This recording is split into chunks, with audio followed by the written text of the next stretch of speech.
John Mercer walked slowly down the cracked streets of New Haven City, the sky above painted in pale shades of orange as the sun dipped behind the distant skyline.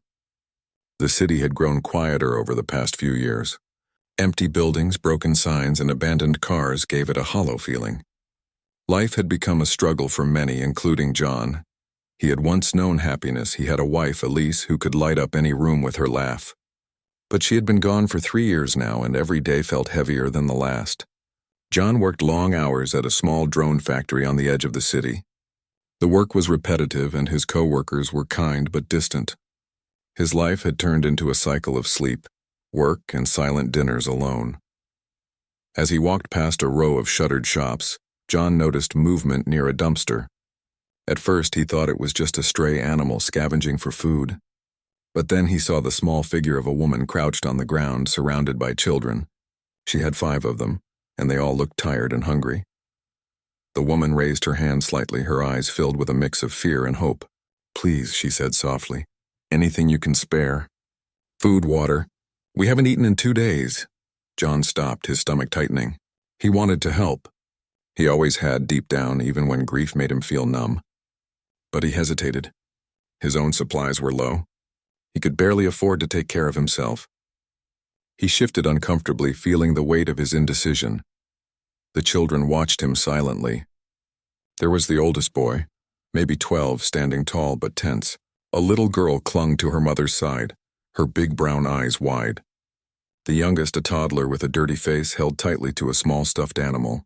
Despite their ragged appearance, there was something in their gaze that made John pause. They weren't whining or panicking. They were waiting, watching, holding on. John reached into his bag, fumbling for a small packet of dried food he had bought for himself. He handed it to the woman. "It's not much. I'm sorry." The woman, Mira, smiled faintly, her eyes softening. She didn't take the food right away. "Thank you," she said, her voice steady. "We appreciate this. We try to survive, but sometimes it's hard." John nodded. "I understand," he said quietly, more to himself than to her. He had understood all too well. Loss, hunger, loneliness, it all came back in a rush. He watched as Mira divided the small packet among her children. Each child took a tiny piece, careful to share equally, showing manners and discipline that surprised him. "What's your name?" he asked, kneeling down to meet their eyes. "I'm Mira," she said, "and these are my children. Leo, Nia, Tessa, Arlo, and little Ben." She gestured to each one. "We live here and there. We try to survive together." John blinked. "All of you? Together?" He looked around at the bleak streets, at the scraps scattered along the sidewalk, and then back at the 5 children. He couldn't imagine managing even 1 child in times like these, let alone 5. "Yes," Mira said, "we have to. The world outside can be harsh, but if we work together, we manage." She looked at him with quiet pride.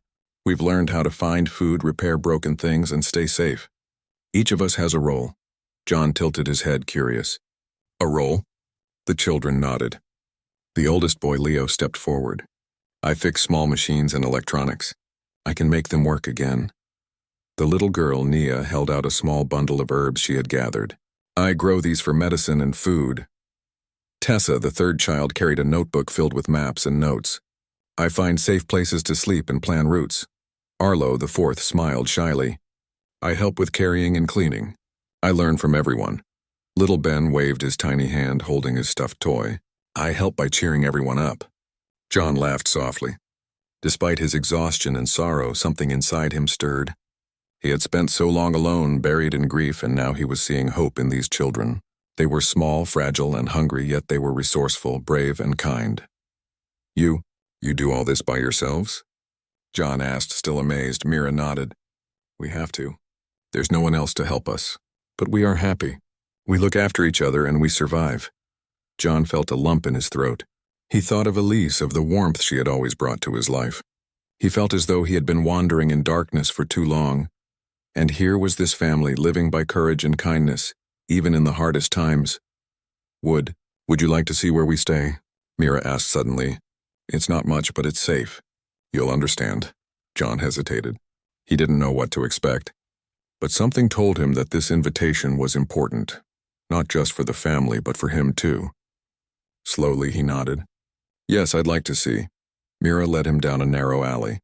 At first it seemed like just another abandoned part of the city, but then she opened a small metal door hidden behind some crates. John followed, stepping cautiously into darkness. Inside he was stunned. The walls were lined with glowing plants carefully grown in small containers. Tiny water streams ran along the floor, filtered and clean. Little gadgets and machines, made from discarded parts, hummed softly as they worked. The air smelled faintly of herbs and earth, warm and alive. "This is your home?" John whispered. "Yes," Mira said, smiling. "We call it our sanctuary. We use what the city throws away and we turn it into something that can feed and protect us. It's not much, but it's ours." John walked slowly, taking it all in. The children moved gracefully, each performing their tasks. Leo adjusted a small solar panel. Nia watered plants with a careful hand. Tessa studied her maps. Arlo organized tools. And little Ben giggled, chasing a small robot they had made together. John realized that these children were learning something extraordinary: how to survive, how to work together, and how to make something out of nothing. They were not just surviving, they were thriving. He sat down on a small bench, overwhelmed by admiration and a sudden wave of emotion. I didn't expect this," he said softly. Mira came to his side. "Most people don't," she said. "They see children and a single mother and think we are helpless. But we have to be strong. That's how humanity survives, by being clever, by caring for each other, and by never giving up." John nodded slowly, feeling a spark of hope that he hadn't felt in years. He realized that survival was not just about food and shelter. It was about ingenuity, courage, and love. He looked at the children, their eyes bright with focus and determination, and thought of Elise again. Somehow he felt that she would have been proud of him, proud of this moment, proud that he was here. "Can I help?" he asked finally. Mira's eyes widened slightly, then softened. "Of course," she said. "If you have the skills to help us, we would be grateful. We all learn from each other here." John felt a warmth in his chest, a feeling he hadn't experienced in years. He had come into the city, heavy with grief and loneliness. But now he was part of something alive, something human, something hopeful. He knew this was only the beginning. The world outside might still be harsh and unforgiving, but in this underground sanctuary he had found purpose again. And as he watched the children laugh, work and dream, John realized that sometimes the greatest lessons in life came from the most unexpected places. And for the first time in a long while, he felt like he belonged. John Mercer sat quietly in the underground sanctuary, still absorbing everything he had seen. The glowing plants, the small running streams, and the hum of tiny machines made it feel like another world hidden beneath the city's crumbling streets. Mira and her children moved around him with confidence, each performing tasks that kept the sanctuary alive. "Can you show me how it works?" John asked, standing up and walking toward Leo, who was repairing a small drone. Leo looked up, his eyes bright. "Of course. This is a scavenger drone. We use it to find things the city throws away. Parts, food, even clean water sometimes. We fix it so it can go out and come back with useful items."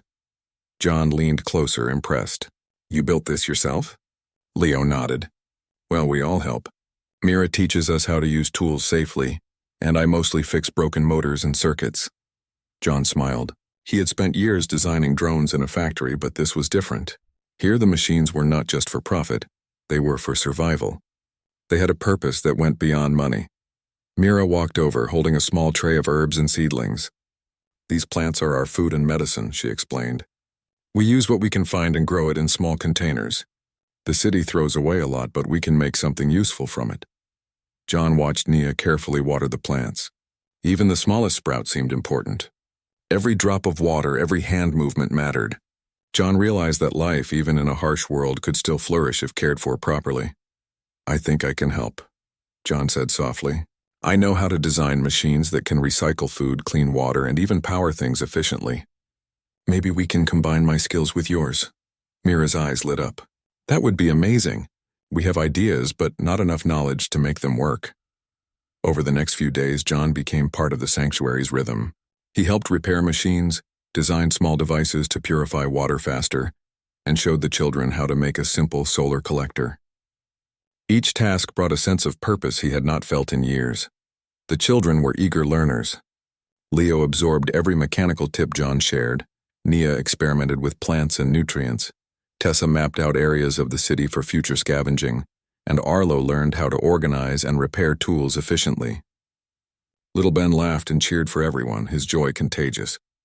One evening, as the soft glow of the bioluminescent plants lit the sanctuary, John sat with Mira. "I never thought I would find something like this," he said. "After Elise, I thought my life was over." Mira reached out, touching his hand gently. "Life can surprise us, John. Sometimes we find hope in unexpected places. These children, this sanctuary, it's proof that humanity can rise above even the hardest times." John nodded, feeling a warmth he hadn't known in years. The sanctuary was more than a safe place. It was a lesson in resilience, teamwork, and hope. He realized that the children were teaching him as much as he was teaching them. The next morning, John and the children worked together on their biggest project yet, a small, automated food recycler. John explained the design carefully, showing how scraps could be converted into nourishing meals using recycled energy from small solar panels and water systems. Leo adjusted the wiring. Nia arranged plants for fertilizer, and Tessa checked maps for safe paths to gather materials. Even Arlo helped assemble parts, and little Ben ran back and forth fetching small tools. Slowly but surely, the device took shape. By midday, the recycler was ready for a test. John placed some leftover food into the input chamber and flipped the switch. The machine hummed and whirred, lights blinking as it worked. Within minutes, small portions of fresh edible food came out. The children clapped and cheered, amazed at what they had created together. Mira smiled, tears in her eyes.